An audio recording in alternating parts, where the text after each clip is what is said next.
Welcome to Iceland. My name is Gylfi and I will be your brutally honest guide while we explore the village Vogar that is situated by the highway between the international airport and our capital Reykjavik. And Vogar is famous for being Iceland's most ignored village by tourists, which is a strange fact since it's also the easiest village to visit, only 15 minutes away from the international airport. And despite the fact that the town enjoys more traffic in its vicinity than any other town in Iceland, it's just not working for them to lure them into the town. So we have tried just about anything, like building over-the-top fancy intersection for those 1,800 lonely souls in the municipality, and we actually built 2 such structures for them, all paid for with taxpayers' money, and not even the taxpayers come visit. So could it be that Vogar is the most boring town in Iceland, even the most boring town in the world? Or is this all just a big misunderstanding? And there is only one way to find out. So welcome to Vogar.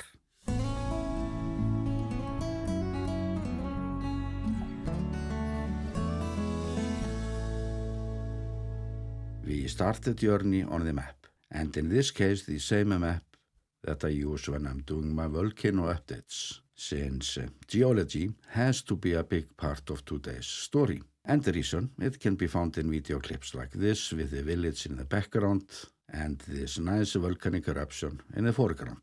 So why are things like that? And what does this mean for the future of the town? Or does the town even have a future? So this situation calls out for an extra layer of information in this video, but the original plan was of course to cover Vogar like I cover any other village in my town series. And since the village is quite small and the municipality is quite large, I'm going to show you the countryside as well, or the rural part of the municipality that covers 200 square kilometers. And that land includes several poorly promoted tourist attractions, mostly around the mountain Keilir, which is the main landmark of the Reykjanes Peninsula. And it was under Keilir where we first noticed ancient magma pathways waking up. The first 3 eruptions came up in the mountain that we have here in the background that we call Faradalsfjall, and this was shot from the top of the mountain Keilir. The first 3 eruptions were, however, the easy part, because the activity then moved to Grindavik, where 3,800 people lost their homes in November 2023, and some of them moved to Vogar. And now, when I'm making this video, 7 more eruptions have taken place in an old crater row that we see here on the map. And the bad news for Vogar is the fact that eruption number 6 occurred closer to the town than ever before, so they actually need a new risk assessment now. But the last eruption, number 7, around here, it didn't move closer to town like we feared for a while. And the volcanic eruptions even closer to town are considered to be an unlikely scenario, but possible though. And the complete municipality is basically just a sealed volcano formation. And such formations, they can grow extremely large since they are formed from very hot and fluid basaltic lava that can flow for a long, long way. And if the lava flows for long enough time, the volcanoes get this ring shape. But as for the local sealed volcano, it was the mountain Faradalsfjall that only allowed the sealed volcano to expand to the north.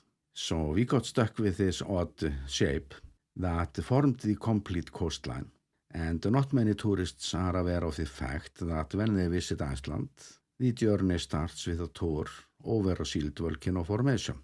And looking at that volcano from town, we can see the gentle slope from the main caldera at the summit. And this volcano has this very easy to remember name, Þráinsskjöldur. And the lava field, it is called Þráinsskjaldarhraun. And one of the possible scenarios is that those frequent eruptions could develop into a long-lasting sealed volcano type of eruption that could go on for perhaps decades. And if it wasn't for the magma storage chamber or a magma sill under the Blue Lagoon, the ongoing event since 2021 could be categorized as a shield volcano eruption.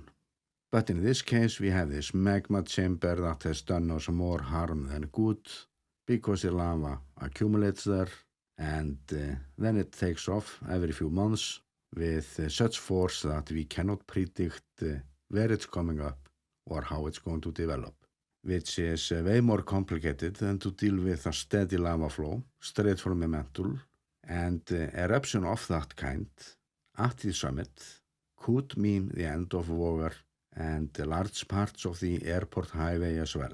But you have to note that this is more of a technically possible worst-case scenario rather than an imminent threat. But enough threat, though, to generate discussions about the airport location, or if we should consider to move it, since we are only 3 years into a major volcanic tectonic event that could go on for the next 200 years. So in a way, we ain't seen nothing yet. And those 10 eruptions in total so far, they have been very small, but very destructive due to how densely populated this region is on an Icelandic scale. And even though the village Vogar would get very lucky, as for lava, the air pollution from those frequent eruptions, they have been a problem here from time to time, making Vogar into one of the worst located towns in Iceland. And I could spend hours just talking about the town's future, if it has any future, when it comes to the big picture. But that is, however, a task for the geology section of my channel, and I am in fact making a video now that covers all volcanoes around the city. And this village is, of course, one of the subjects, and that video will be online in 2025. So to sum this up, I'm not seeing the town go up in smoke. It's quite unlikely, but I would never do any long-term investments there though, or place my concrete elsewhere. But on the positive side, Vogar is, despite the geology, an excellent and undervalued location for the tourism industry. So let's go from there and get to know the landscape, the municipality and the town as curious tourists. I always try to remember to check out what TripAdvisor says while doing my town videos, in case I'm missing something and to get ideas. But Vogar is one of those towns that gets a very special treatment on TripAdvisor. That is saying something like this: go somewhere else if you want to find something to do. And then it starts to come up with suggestions about other nearby villages. But this rather poor TripAdvisor presentation, it might also have to do with bad marketing or no marketing at all. And although the town might never become a tourist spot on its own, they have all it takes that to make it into a little hub that covers in many cases quite well hidden attractions. So let's do a little tour that I know quite well, and I will include a map in the video description as well, since this area is poorly mapped when it comes to tourists, and the road to Keilir is a good place to start. And we enter it from the Vogar intersection, and what I often find first are wandering tourists looking for the place where the Keilir road starts. It sets the tone for what I have to say about the local tourism industry. And as we enter it, we might find things like car parts, exhaust systems lying around. But you can tell your friends when you come back that you have tried a real Icelandic washboard road. But don't tell a car rental that you did this road, and it leads us first to a car park from where it's ideal to do the Keilir hike. It's around 7 kilometers out and back, and the best months to visit are April through November. But this road can close sooner or even later, and although Keilir is close to the first 3 eruption sites, it is better to access them from the south coast. And it is not possible to drive across the peninsula around here. But you can, however, do that trip hiking or biking. And after the car park, the trail runs a bit further south. But it's not getting any better. since this is a trail that was made by an energy company that was hoping to find a usable amount of geothermal energy, but it was a kind of failed project, so we were left with the trails and the drilling platforms that are actually fine car parks now. And we do actually need them because off-road driving is strictly prohibited in Iceland. But we can't blame tourists though for everything that goes wrong in that department. Because the Reykjanes Peninsula, it used to be a kind of playground for all sorts of vehicles. And actually still is, although it's more restricted now. And we see the reason here from the drone. Sensitive moss is not a good place to be playing around in. So in recent decades, there has been a big change in attitude towards off-road driving. And Icelandic and other tourists are very efficient in reporting such violations. And we are actually very lucky to have plenty of trails of all difficulty levels. So off-road driving has no practical purpose, just so I can say that I warned you. And one of the reasons why I recommend this road has to do with a geological formation that is also a UNESCO geosite, and we call it Sogin, and it is often called the mini version of a Landamannalaugar on the highlands, due to the colors, and we can hike around there in this strange color palette, which is way more fun when we get lucky with the light. But when we come back, we can expect to have a bunch of sticky clay stuck beneath our shoes, free of charge. And we can thank the energy company with the failed project for the car park, but we have to know that one rainy day or snowy is enough to make this road very much different from how I'm describing it now. And it is actually possible to drive a bit further south from here, but only for well-equipped cars. So from here, I recommend a hiking tour up to the volcano Trölladyngja that you see here with Reykjavík in the background.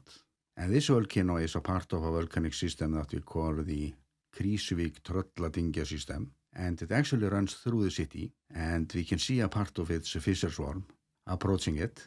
And this is what we can easily call an undervalued landscape, especially when I'm thinking about all the people that do expensive trips to the highlands for landscape like this.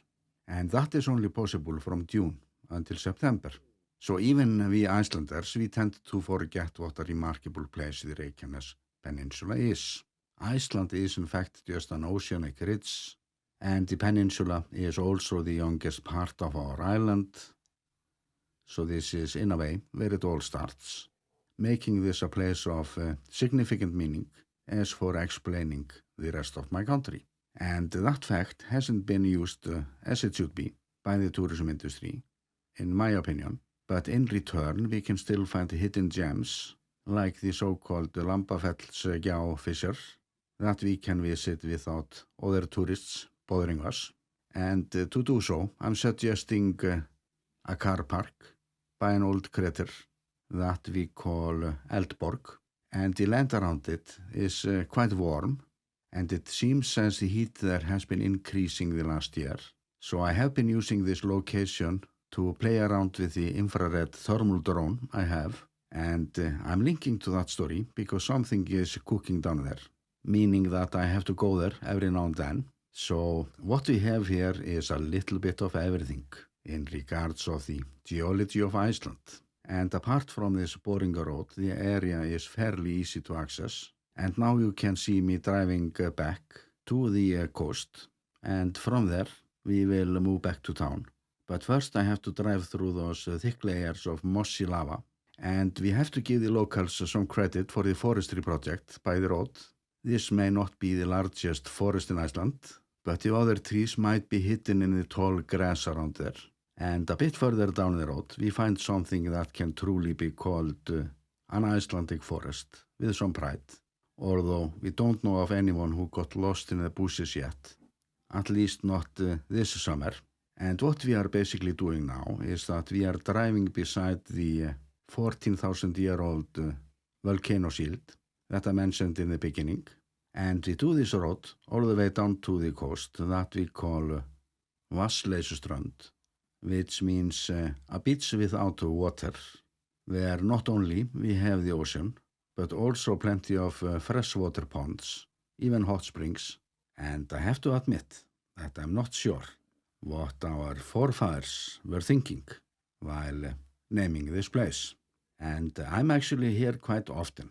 I have this tendency to do the longer coastal road to Vogar, like when I'm on my way to the airport, if I'm not in a hurry, or if I have the camera with me. So I'm one of the few Icelanders who bothers to visit Vogar from time to time.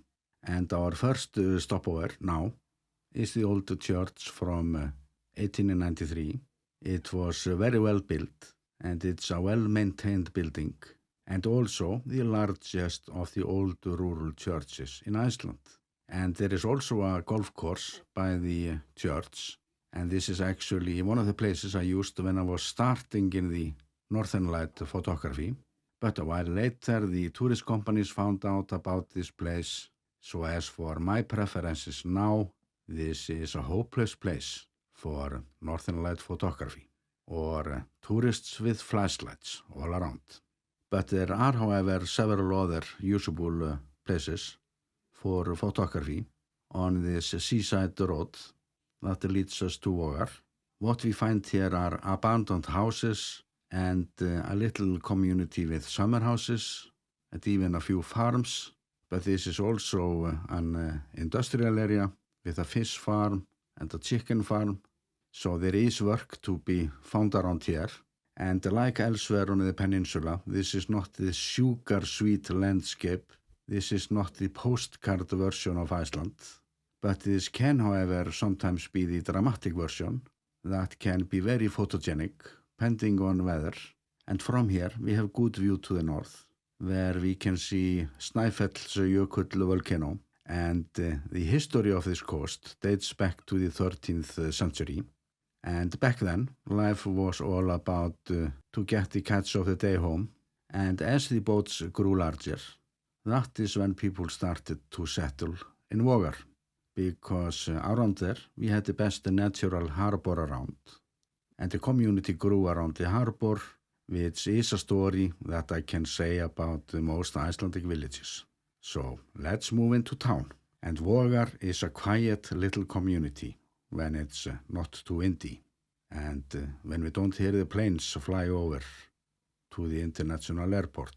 And it's also quiet when we don't hear the traffic noise from the highway.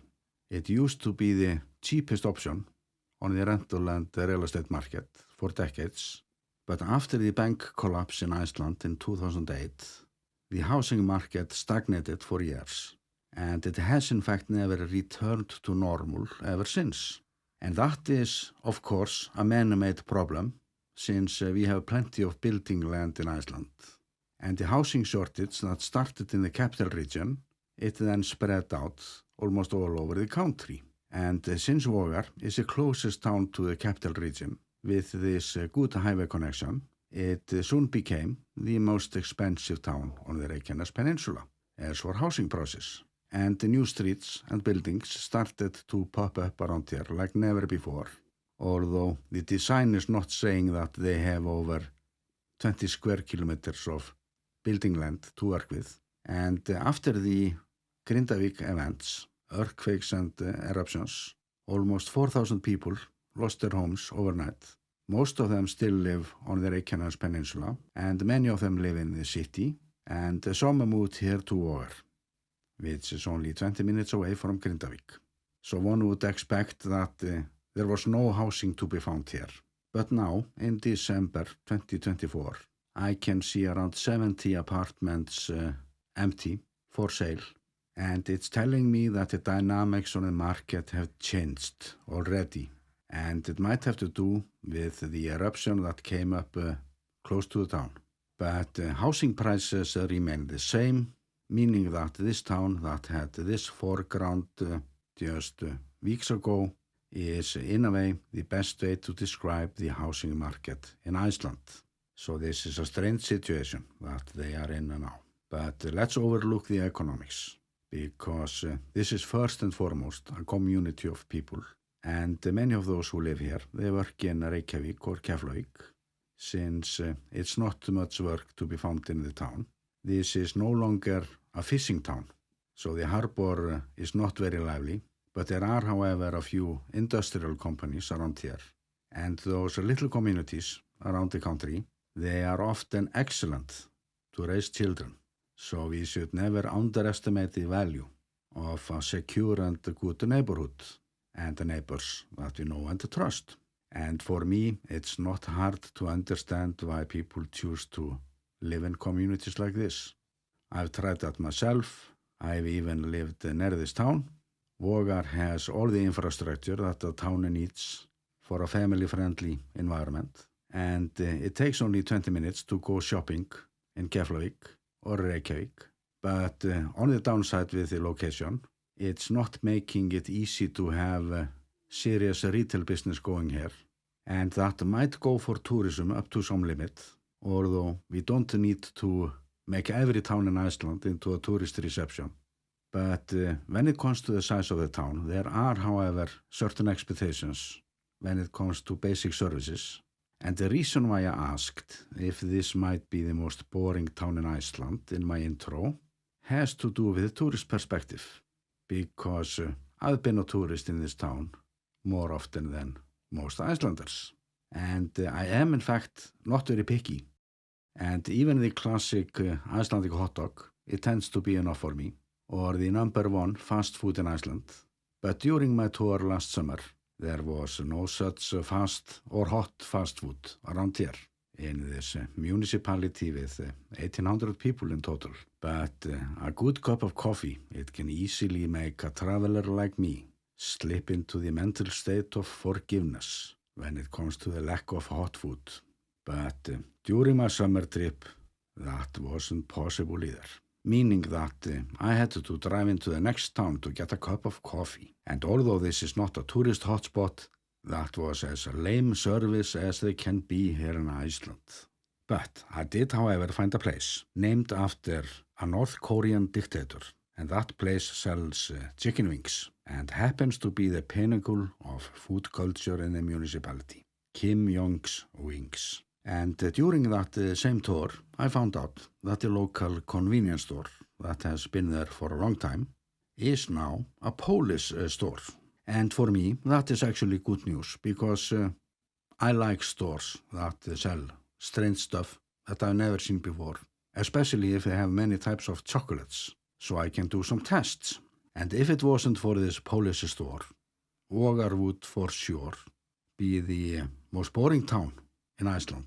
But I have to give them credit for the fine campsite they have there, open all year round, which is hard to find in Iceland, since almost all of them close in September. But it is the proximity to the international airport that makes this possible. And a German friend of mine who has been there numerous times, and the Germans are often very sensible when it comes to money. And he loves this campsite because it is where tourists often spend the last night in Iceland, and therefore they have to leave the full propane gas bottles behind because they can't take them with them on a plane. So this is where he can heat up his own Icelandic hot dogs with free propane gas.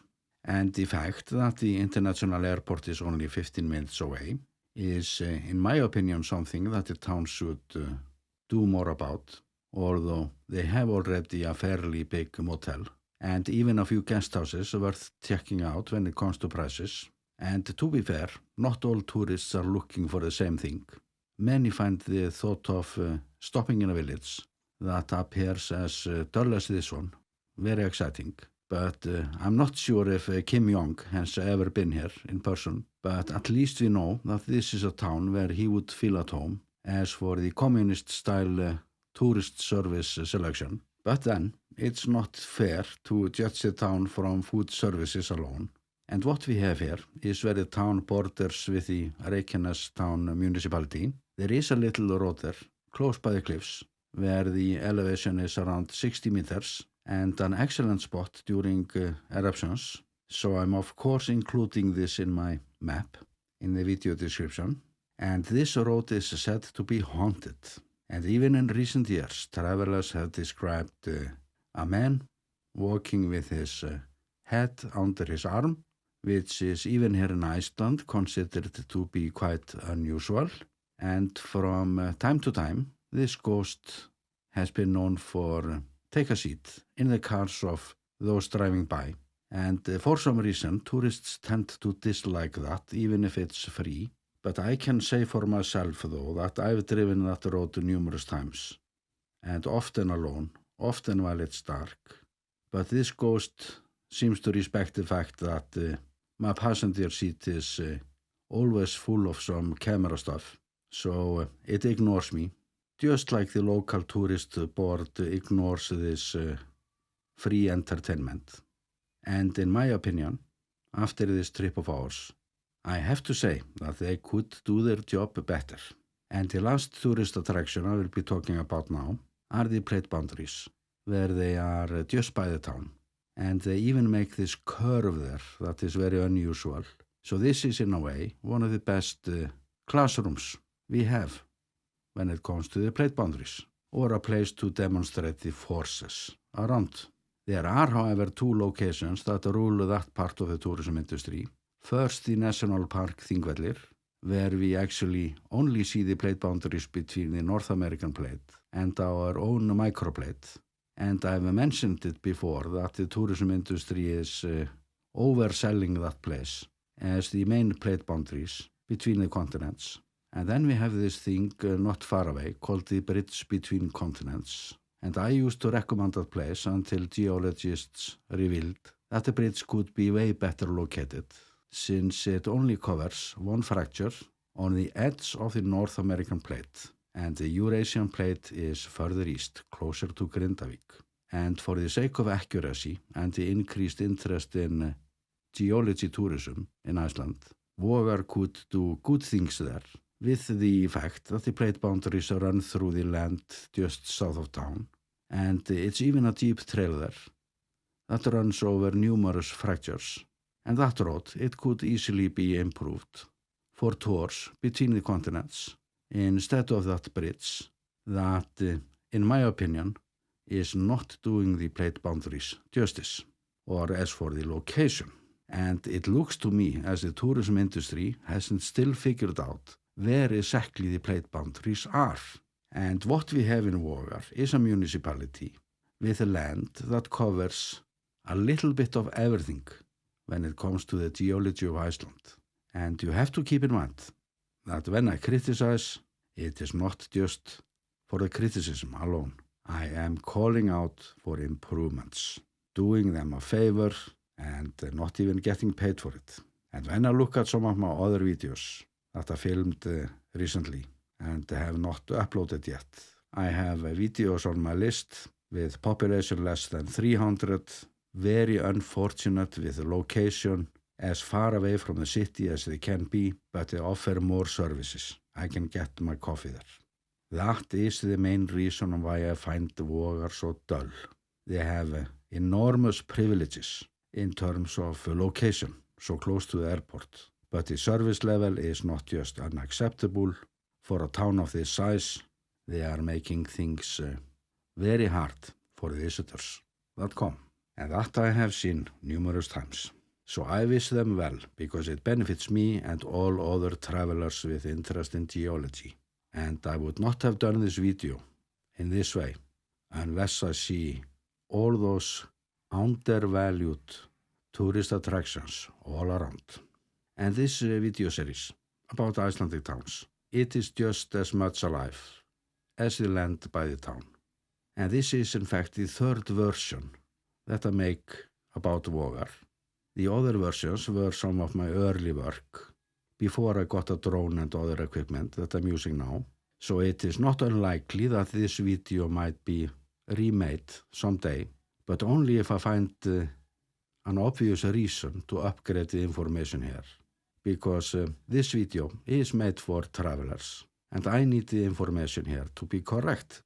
So let's hope that the local tourism industry wakes up someday and sees what I'm seeing. That they have fantastic land all around that will only become better with proper information. And I hope you enjoyed this tour with me. And if you want to support my work, there are links in the video description. And with that, I'm sending you best regards from my home country, the volcano island, Iceland.